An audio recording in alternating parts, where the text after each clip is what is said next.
Topic 1, are manufacturer events becoming a joke? Prime 1, no show. Sideshow calling things monster and villains, but not showing much of either. I think the Prime 1 no shows are talking about how they tease years ago and still stuff hasn't come out yet, or been up for pre-order yet, which could absolutely happen here on Friday night. And I just want to plug our show too. Friday night, we're doing our live reaction show. And so if anybody's able to join us, that's one of my favorite shows of the year, where we do our next level reaction just to see what new stuff they have. They've definitely teased a lot of things, including some new movie franchises, also Superman, which we believe probably will be the Del Auto Superman. But it does make you wonder. There's pieces like the Hush pieces that have still been teased and never released, the quarter scale ones. So, and that Del Auto Batman, the standing one. Oh, that's right. That's right. Oh, yeah. That was going to be both scales too, right? That piece. Oh, maybe. I think we thought. Yeah, I think we thought so, but I'm kind of wondering now if it would just be quarter. But I don't know. I mean, I don't have any inside information on it. But in terms of these shows, like, I don't know about you guys, but like, regardless, I still enjoy them. I still think that they're a lot of fun. How are you guys feeling about these things? I think for the most part, I mean, I feel pretty good. I think of all of them, Prime 1, I feel pretty good. I feel like they've teased some pieces though that I think got people pretty excited that they haven't delivered on. I don't like that. I don't believe that they should be featuring pieces that they're just kind of, testing the waters and seeing fan reaction. I think it's kind of, I don't know. That doesn't seem cool to me. But, the one that comes to mind, Chris, is the one, that features the character that's right behind you in your new artwork. Wow. Oh, there it goes again. I mean, that's really cool. And the piece that they teased, I don't know if they're still doing it. Has anybody heard anything about that one? No.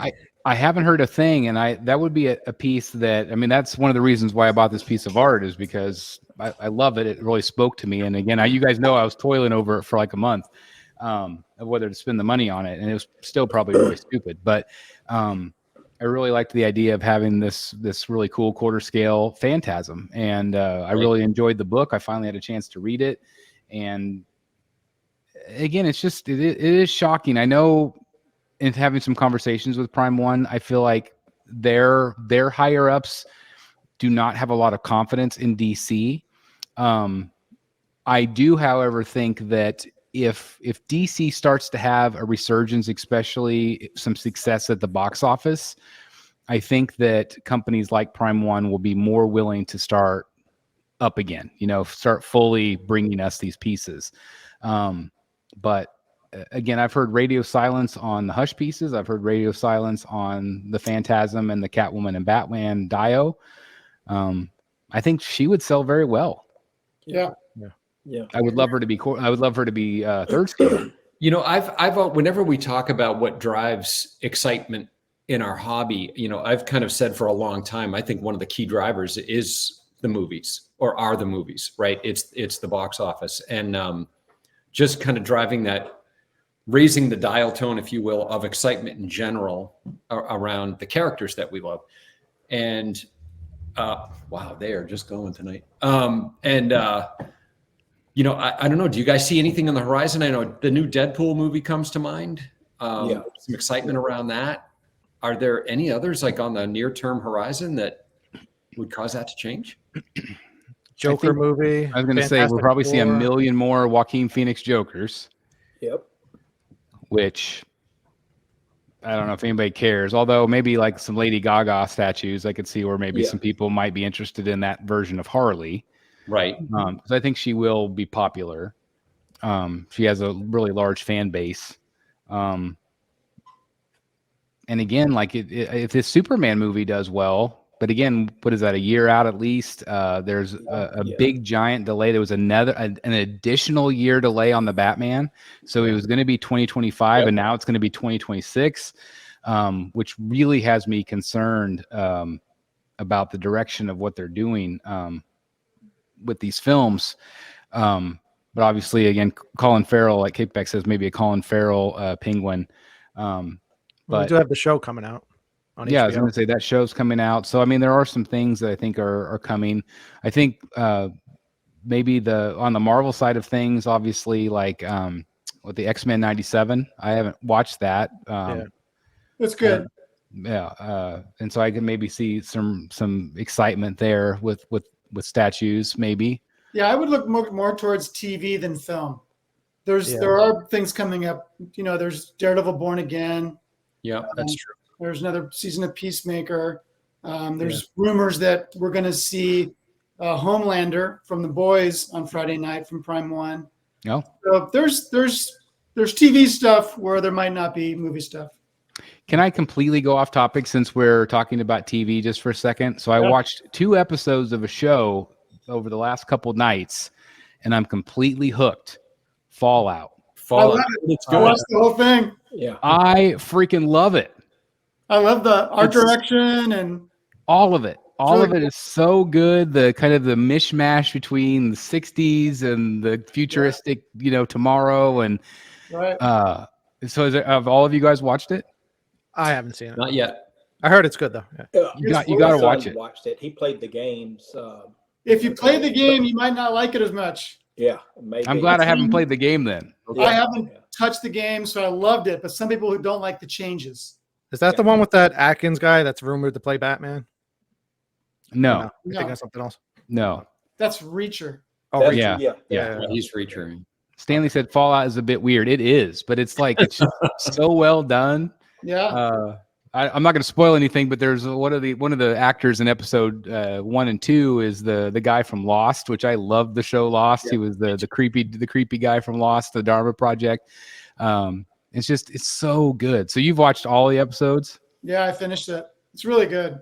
Is it the whole season already out, or is it? Yeah, it's weird. Prime One doesn't normally. I'm sorry, Prime One. Prime Video, yeah, doesn't normally do that. I think they do one a week, but they dumped the whole thing like Netflix does, the whole season at one time. So it was like 8 episodes, or was it more than that? I think it's 8. They're pretty long episodes, so I mean they're like an hour long. So, but sorry for getting off topic there. If you haven't watched it, like I'm trying to get my wife to you've got to watch the show because I think it's a little violent at times, but it's got some really weird, funny moments and. Oh, the Ghoul is awesome. Oh, Ghoul is great. I love it, and getting his whole backstory is really cool, and I like it a lot. It's been really good. So yeah, if anybody wants a cool show to start binge watching, I recommend it. Again, I'm only 2 episodes in, but I'm hooked, and I don't get hooked very often, so it was really fun to watch. So, anyway, getting back to these shows, I mean, again, like for me. I think that it gets us hyped, whether it again, the Sideshow thing, I haven't seen a lot of monsters and a lot of, what are they calling it again? Monsters and villains. I feel like that would have been more appropriate for Halloween time maybe or something. But I still feel like right now companies are desperate to get your business. Again, just having some conversations today, I think that, anytime that the companies can hype up what's coming or hype up what they're working on, I think it's smart business on their part, whether it's, entertaining to us or not. I still think it's a smart idea, but anybody else want to say anything about the shows? I think it depends on which company, like the Prime One event Friday night. We are clearly the target audience for that presentation. Yeah. I'm not sure we are for the Sideshow events. All of the live streams that they do with Jesse and that whole crew have no appeal to me at all. Yeah. It's a different community than us. It is really strange because there obviously the last 3 or 4 years at Sideshow, and again, we love Sideshow, we love Sideshow's products, we're all big fans. But on the social media side of things, we are all, and maybe it's because we're all old dudes over 40, I don't know. But some of us are pushing 60. That's true. That's true. And so I get maybe their audience, they're trying to do things that skew younger. Yeah. But but like we've said many times on the show, like what the hell are they doing? You know, like what is this? Like who is this appealing to? Right. And I just don't know. Like you would think that they would want to target, yes, the new buyer, but then still also do things to hook us back in, the old folks, you know. It makes me wonder, what are they really selling? What is successful on their site? Right. And are we just wrong thinking it's our Exactly. Right. I mean, Well, you know, obviously there's, I mean, premium formats I would think that are doing well, but I mean, obviously they offer a tremendous variety of figures and vinyl stuff and like just, you know, Hot kitty, toys. kitty clocks and whatever, you know, whatever weird, bizarro stuff that they're selling. And they're smart. They're a distributor. That's what they are. Yeah. I mean, and Hot Toys must put the premium formats to shame. they must. Oh yeah. Oh yeah. They 100%. must. Oh yeah. I But just want to go they're- back to Prime One. If you go back like years ago, we used to say like, "Oh, I wish these companies would, you know, give us a teaser, like, you know, show us what's coming out. This way we can plan our collections." And then it's like they started doing that, but it's taken them so long. We're at the point where we're now with Prime One at another showcase, to where the products from the last showcase haven't even been put up for pre-order. So it's kind of like overlapping at this point. So I appreciate personally, like I said, them showing us what's on the way, but it seems like it's taken a little bit too long for it to finally get there. Yeah. Yeah. And like Dan said, maybe they're testing the waters, you know, and it might not have any interest even putting the product out if there's no interest in it. So Well, for me, you know, every time Prime One says, okay, a showcase is coming up, I still do get excited. I still get those, oh crap, can't wait for Friday, you know, But with respect to like Sideshow, which we all love and we all have Sideshow items, it's just like nothing they've revealed lately has been like, OMG, I want to see more of that. At least to me, that's my opinion. But you can come on. Yeah, I think that obviously the companies are slowing down in many regards. Not all the companies, but they're releasing less. The edition sizes are lower because I feel like a lot of people are not buying.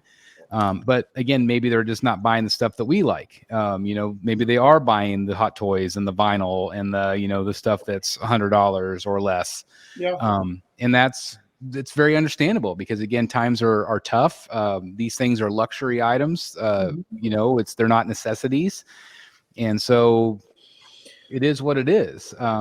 But I still feel like because they're doing these shows to keep trying, they're trying to hook a new collector. And I think that's probably their primary goal right now is they already have us, we're already hooked, doing the video today. I don't know if you guys watched it about, collecting obsession. And I see Chester in the chat. We talked about Chester today. And again, thanks for letting me talk about you, Chester, on the video today.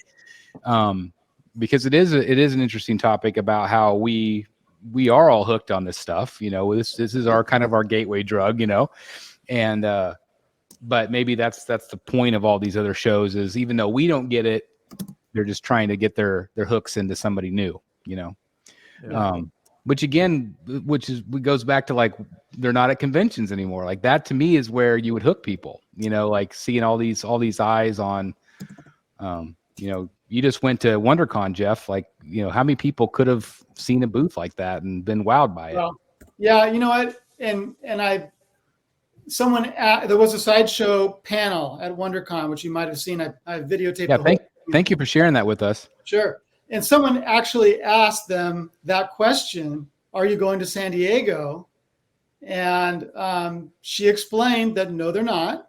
Wow. And that they feel like they can get a better response from doing their online Sideshow con. And I didn't want to be the bonehead in the front row raising my hand. And also I was trying to film. Right. I wanted to ask, well, how are you going to reach new customers? You're preaching to the choir on Sideshow Con. How is anybody new finding your online convention? Nobody. I wish you could have asked it. I would have loved to have seen their response. Was it Anna that answered? It was. Yeah. She's the moderator. And- Anna's fantastic, and she shoots from the hip, like she's really cool. And so, and I'm sure that there's some things she would probably want to answer, but probably couldn't. And she admitted that. Yeah. Yeah. Which puts people in a tough spot, but it's like, and I'm sure a lot of them want to do the show, because I know a lot of them enjoy the interaction, and I'm sure some don't, because it's a lot of work. It's exhausting work, watching those guys work their tail off, talking to people and promoting and all that stuff. But I do agree. I feel like that is a big missed opportunity, and we've talked about it before. That Sideshow. I'm first of all, I'm really glad I got to experience at least one of those. Yeah. Because I don't like you said, I don't know if we'll ever see one of those again. But like we've talked about before, they don't need to have 12 spaces in the middle of the showroom. They could have gotten 2 spaces at WonderCon just down the freeway from them, and displayed all the prototypes for the stuff they've released in the last 6 months, between 12 days and all the great stuff that they've revealed since then, and gotten a lot of attention for a minimal cost, and it would have been great.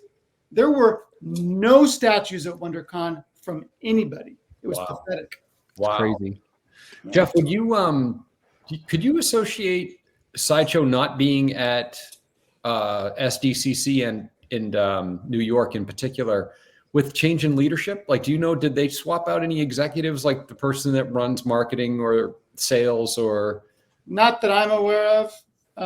I don't know. I mean, other than who's the gentleman that we spoke to the last time he came to the convention, Chris? Was it Terry?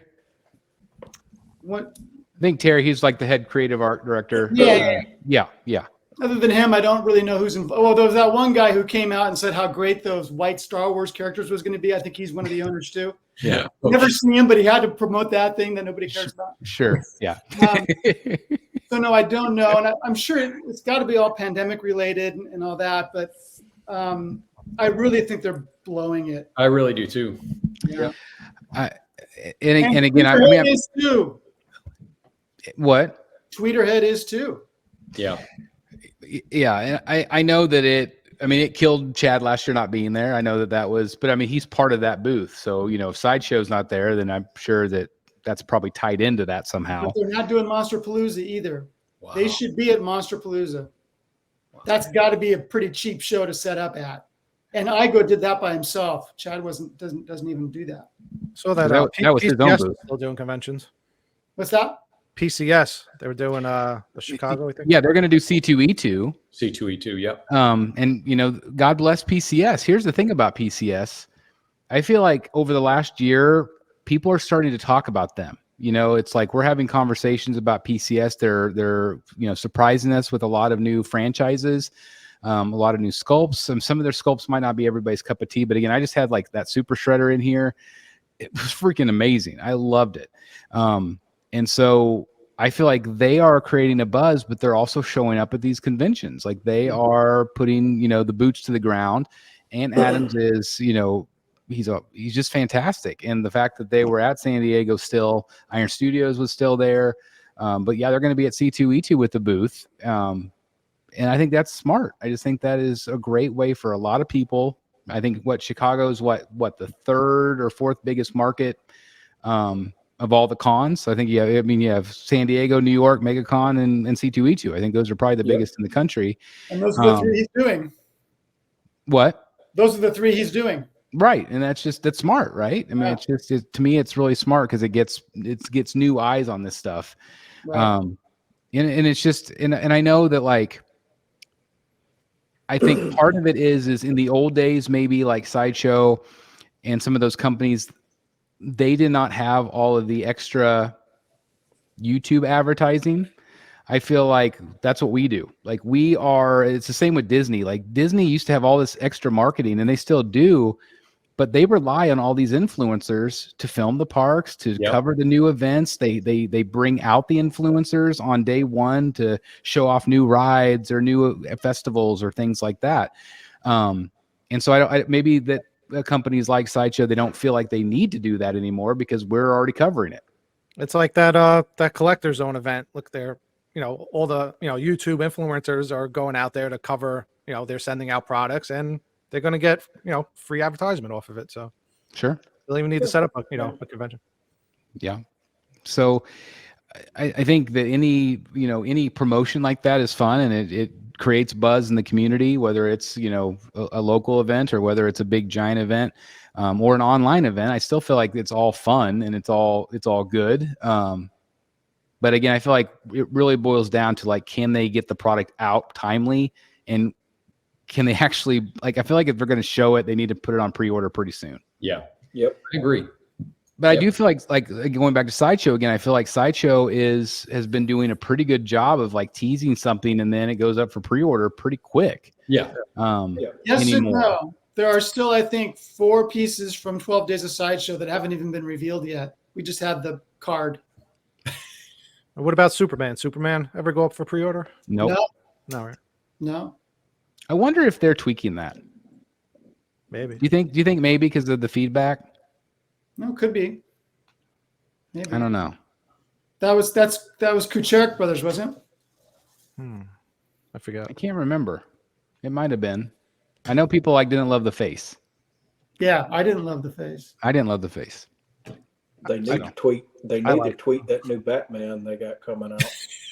They need to really. Hey guys, thank you so very much for watching today. And if you're new here, please hit the subscribe button right here on the screen and check out these 2 awesome videos. I think you're going to love them. And also please join us on social media, Facebook, Twitter, Instagram, and TikTok. I would love to have you join in all the fun. Thank you guys so very much for watching. See you in the Batcave.